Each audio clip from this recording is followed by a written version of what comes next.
Okay, so Scott and Justin are unloading our new Steamaway. Don't try to carry it. Getting our new Steamaway into the sugar house.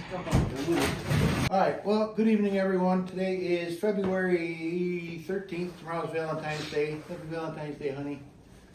Thank you. She's over standing by and Megan with the camera. So Justin and I just unloaded our Steamaway. We just went down to Wendell's and picked it up. So we ended up buying this. It's going to help our evaporation rate. So I know we haven't had anything posted in the last couple weeks, but it's been cold. So we've been frozen up for the last couple weeks. We're still looking at the weather. We're like 2 weeks out and it's still frozen, which puts us almost at the end of February. So we'll have to see what happens here. Have to see what happens with our season. We don't really know. But anyway, so we're going to uncrate this. We also did purchase, Megan turns around here. You can see the two steam hoods in stacks.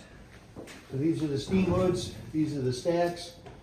That Steamaway will sit between this stack and the flue pan right in here. And that is going to allow us to boil around 50 to 60 gallons of concentrate per hour instead of like 30. So our project for tonight is to get, well, we got to get these boards out from under this steam pan, so that's kind of out of the way. And then we have to get this lifted up and that slid in here somehow. So I'm not sure how this is going to work out. It's not exactly light. So we'll have a little bit of the video while we're doing it, and we'll see what happens.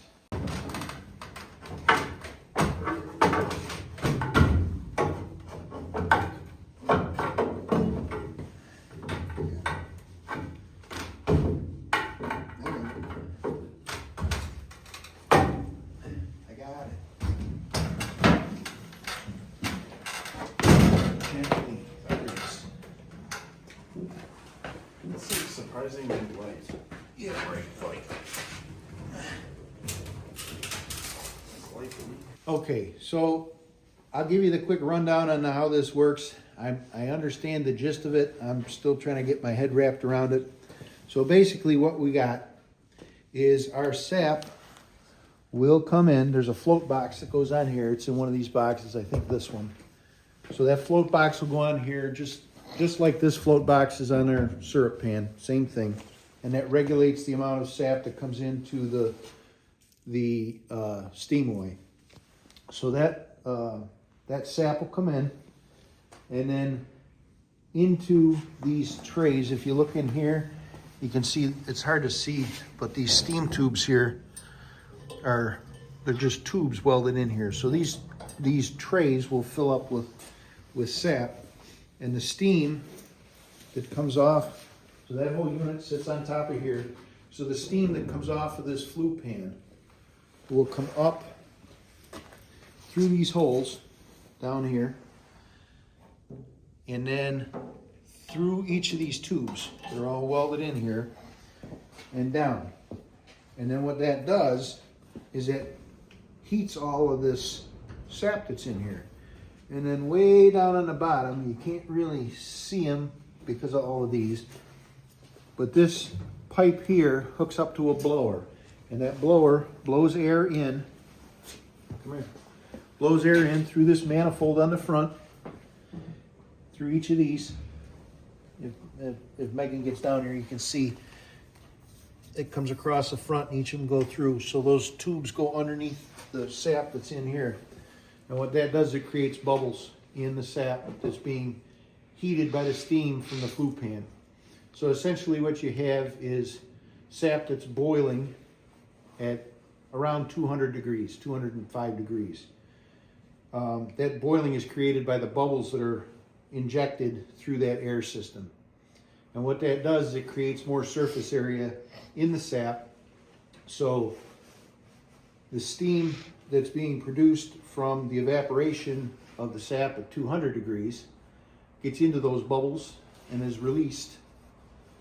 And then the flue or the hood will sit on top of this, and all that steam that's in there will end up going up and out. So basically what we're doing is it's an energy efficiency deal.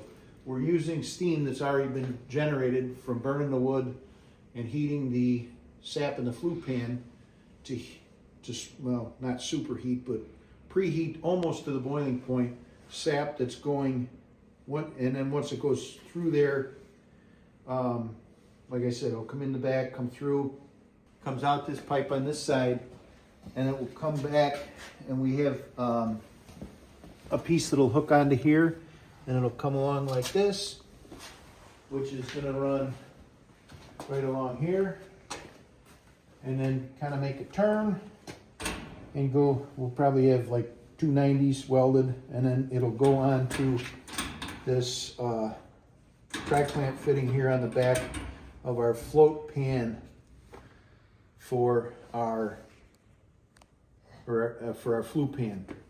So then once it gets into the flue pan, it'll process through just like it normally would, and then come out syrup. So like I said, this should improve our boiling rate by about 65% is what the literature says. So we're not going to actually get it up here tonight. I had a thought afterwards. There's a bucket over the steam hood, or the steam hood vent on the roof, and I'm not crawling up there in the dark and pulling it off tonight. So tomorrow when we got more hands and whatever, we'll get this jacked up, get the Steamaway set on here, and get some measurements that I got to send down to Wendell's. Just some modifications, little setbacks, but we keep plugging away. So we'll take a quick break here, and then we'll show you our new RO, and then we get everything set up and wait for the ground to thaw, or wait for the spring to get here. And so that's it for right now. Good. And just like that, here we are in our garage / workshop. So we got this unit here. This is a Micro 2 RO, and it's a 2 because it's got 2 membranes on it.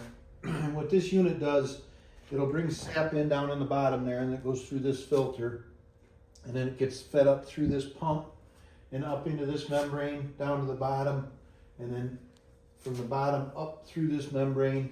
And what it does is it separates the sap and the sugars and the minerals that are in the sap and the water. So this unit here, we should be able to pump about 150 to 160 gallons of sap through per hour, which will considerably cut down on the electric we use and the amount of time we have to run it. Our old unit, which was a mini micro, could only do about 30 gallons of sap per hour. So we've increased our ability to process sap by about 5 times with about the same amount of electricity, considering the fact that this is only going to run for a fifth of the time that the other one did. So that's this unit here. I'm in the process of getting everything plumbed up. I've been kind of mocking everything up, trying to figure out where I'm going with stuff before we go put it in the RO room out there. And lastly, I'll show you our pump setup here. Just got this back from Nate. Our friend Nate Schmidt was kind enough to wire these all up for us. So if you look in here, we got a 12 volt battery, our charging controller for the solar. So basically all I got to do is hook this up and then hook the solar up to, you can't see it, but the wires are down there. Anyway, so that'll get hooked up. So the solar panel will charge the battery. The battery runs this inverter, and the inverter is wired over to that box, and off that box it'll run this guzzler pump. It's a single diaphragm guzzler pump, and it will also run this radiant heat lamp to keep the cooler above freezing. So what we have is two temperature controllers here. This one here controls the radiant heat. The sensors down here, I don't know if you can see it down there. That's the sensor for it. So basically, once the cooler hits about 30, I think we got it set for 34 degrees, that heater will kick on and it'll stay running until we get to, I think 40 degrees, and then it'll shut off.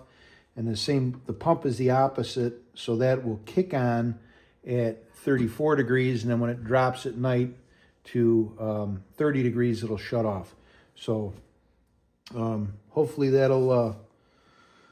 hopefully this will work out with the solar panel and everything, keeping the battery charged. The only other thing that I didn't point out was, we'll have the line coming in, or actually the line coming in from the woods will be over on this side. It'll come in here through the pump and then out this side and into the tank. So we'll show you all that once we get it set up out in the woods. So thanks everybody for watching, and please like and subscribe. I mentioned in one of the earlier videos we wanted to get to 1,000 followers or viewers or followers, I guess. But we'll crawl before we walk. So we got 51 right now, so we're halfway to 100. So we're hoping to get to 100 by the end of the maple season here. So if you like what we're doing, please subscribe. Subscribers, that's what I'm doing. Followers, not followers. So if you like what we're doing, please subscribe. Hit the like button. If you have any questions about anything we've done, the pumps or the RO or anything, please feel free to ask us. So have a good night.